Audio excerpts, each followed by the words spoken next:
Deer Season Daily, October 8th, 2025. Brought to you by Rack's Big Game Supplements. Give them what they need, how they want it. It's racksmineral.com. You can check out all of that, find your local dealer, or order right there online.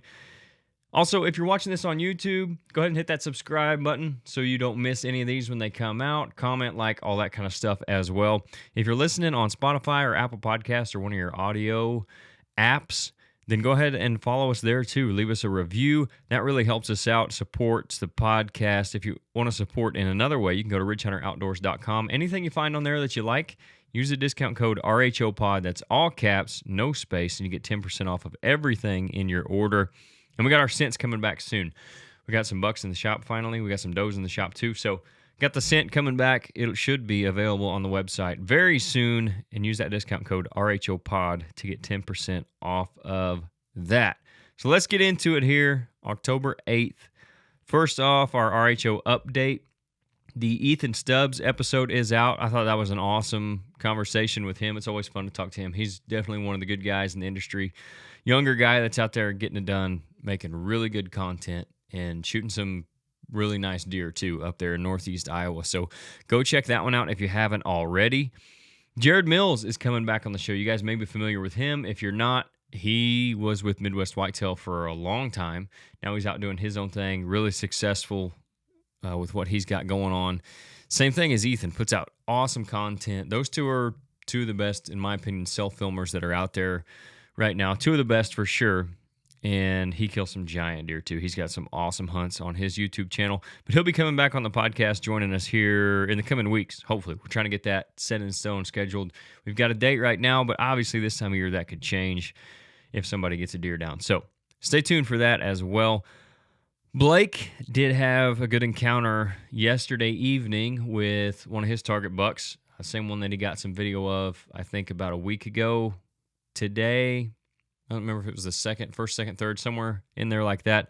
First few days of the season, I think he got some good video of him. But he had a good encounter this evening, got him within 25 yards, but he was through some brush and had some swirling wind going on that might have got him and kind of got that deer out of there. I don't know. He didn't say he completely blew out or anything like that. So hopefully he didn't mess it up too bad or anything like that. But he's on a really good one. He's getting closer with every hunt that he's making for him. So fingers crossed he'll have something coming on that very soon. I should be making my first hunt this afternoon. I'm hoping, as long as I can get everything set up today. I still got to get all my hunting stuff out and put together. I've all my camera equipment finally, I think, lined up. I will definitely forget something. That's me and Ethan were talking about that on that podcast. The first hunt of the year, especially if you're filming, you always forget something. It's kind of good to get the bugs worked out before like the third week of October when things start getting really good. But I'm hopeful for this afternoon that we'll have some movement, and I'll get into that in a little bit. I'm not 100% sure where I'm going to go yet. It'll probably be at the cabin just based off the wind that we're supposed to have, but I got to do some looking, see if there's any other spot that I've got that I could go. Well, I've got 2 bucks right now on camera that I think I would shoot.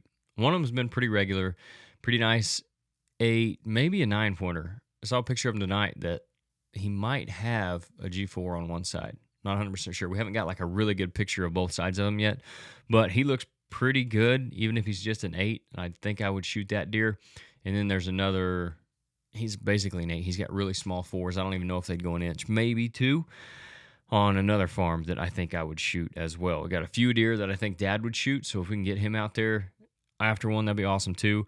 But again, it's going to depend on wind, and this cold front should be good, but I think we're supposed to have northeast winds through most of it. And right off the top of my head, the best place I have for that is the cabin. I could go to the North Farm, sit maybe one of those stands, but we'll see what happens, and we'll see if I'm hunting or if Dad's hunting or what's going on with that. So that's what you can expect coming up from the podcast, the show, all that kind of good stuff. Now on to talking shop. What's kind of been going on? Not much has really changed from yesterday here. No new bucks come in today. He came in yesterday. That's going to be pretty standard throughout the weeks until we really get to around Halloween when guys start taking days off to go hunt through the week. Most people right now are hunting on the weekends. So as we get through the weekends, we'll probably have new updates from the shop, but I'll still bring them to you in case we get a nice deer or a few nice deer in through the week or something. this could be a week where that happens with this cold front, especially as it's happening Thursday, Friday. Look like they are supposed to be maybe the cooler days of this. So maybe we get some nice deer in there, but I'll keep you posted on that. Just not a lot of new on that front right now. The next segment, weather and movement predictions. Today, like I said, first day of this cold front.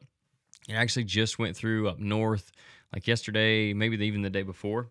And they've had some decent hunts up there from the guys that I've talked to and the guys I've been seeing stuff from.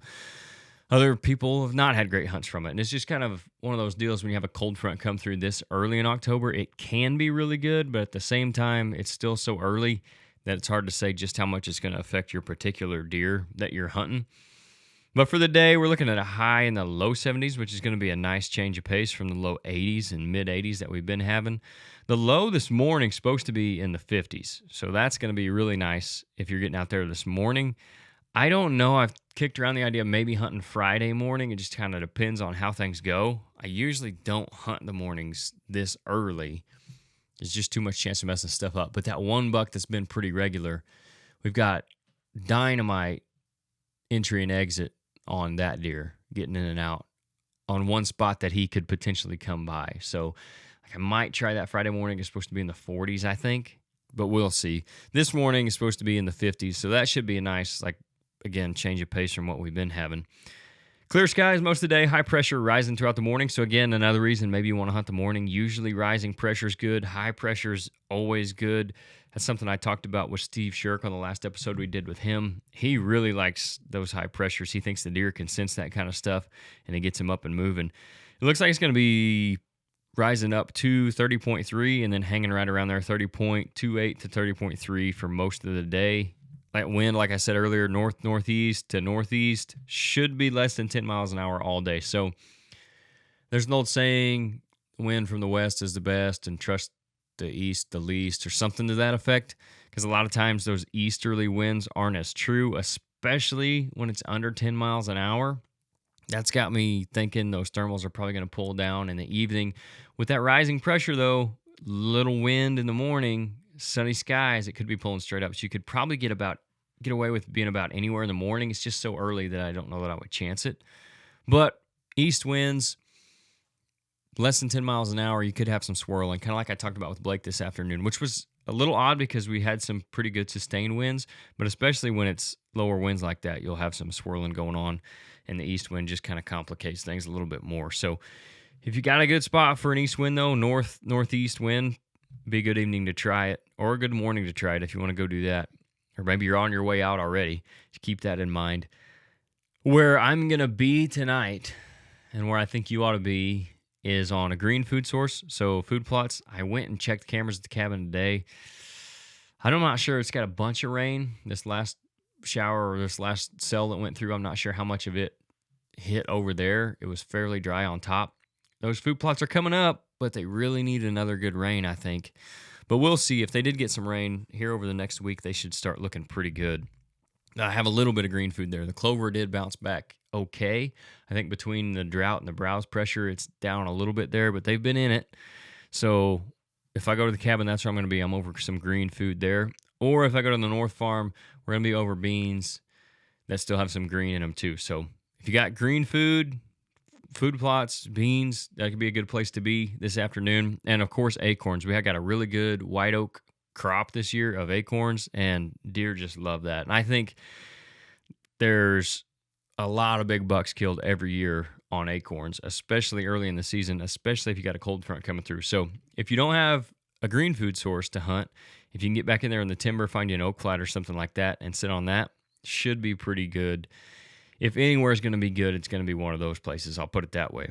This is the first, like I said, first real cold front of the season. It's not a huge drop, and the temps still aren't cold, so I wouldn't expect a ton of movement. But the first and last hours may be the best of the season so far. Like, this may be our best opportunity to this point. I'm not saying it's going to be great, but it should be. If it's going to be a good early season day, it's going to happen on a day like today, I feel like. It's been so hot lately. This cool weather's going to have them wanting to move. High pressure. You never know what could happen on a day like that, even early season. So that brings us to the last segment, which is the tip of the day. And I wanted to get this one out early, so second one of the year, because it's something you're going to be able to use all season long, and I really think you should be doing it. And that is when you're archery hunting with traditional equipment or compound bow, vertical bow basically, get a practice draw in. So draw that bow back when you get in there and you get settled in, nock an arrow, and just draw the bow back and go through all your shooting lanes. Draw it back in every position, just like you would if there was a deer coming through that shooting lane. Draw it back, and I would just draw it once and then swing over to all your lanes. That way you're not drawing and letting down, drawing and letting down. But you can do that whether you're in a new spot like hang and hunt, or if you're hunting on the ground somewhere, or if you're in a spot that you've hunted for years, like it's just an old spot you keep going back to. I would always do a practice draw. It might not even be that there's a difference. Like I said, if it's that spot you've been hunting forever, you might know that you got clearance to draw on everything. But even if you're in one of those spots, you might have something change with your bow. If you're not in one of those spots, that could be the issue, whether it's your back elbow or it's some weeds or sticks or leaves in front of you that you're going to have trouble getting around with the bow, whether it's clearance on the bow or the arrow drawn, or like I said, your back elbow hitting the tree or something. So you always want to check that stuff in a new spot. But even in those old spots, you're looking for something that might change with your bow. Obviously, you're carrying that thing in through the weeds, through the timber, through whatever, bean field, cornfield. It might be getting beat around a little bit. So you want to make sure everything is going to be good. You don't want to find out that you've got issues when that buck's standing there in front of you at 20 yards. Matter of fact, last year I was hunting in a blind. So obviously I knew I don't have any clearance issues there. I've drawn back in this blind, I don't know, several times. Plenty of times to know how to do it and what to do. But I went to draw my bow back and I got about 3/4 drawn and it just stopped.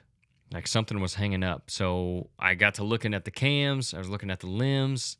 Could not find what the deal was. Tried to draw it back again. It got stuck again. Turns out one of the Allen screws on one of my draw modules had come loose and fell down into that slot, and it was actually catching the limb as that cam was trying to rotate through. So I just went in there and I had Allen wrenches with me. Man, that's another bonus tip for the day. Keep Allen wrenches in your pack or something so you can tighten that stuff up. But fortunately, the screw didn't fall out completely. I got it, put it back in, and then everything was good to go. That would have really sucked if there was a 150-inch deer standing 20 yards away and I couldn't get my bow all the way drawn back because I had an Allen screw that was out of it. And I wouldn't have known that had I not done a practice draw beforehand. So tip of the day, make sure you get your practice draws in. Even if it's cold, that's a good way to find out. Keep yourself loose and be able to make sure that you're going to be able to get the bow back in the first place. So practice draws, tip of the day. Keep that in mind. Good luck out there if you're hitting the woods this morning or this evening. And let us know how you do. We'll be back tomorrow with another Deer Season Daily. See you then.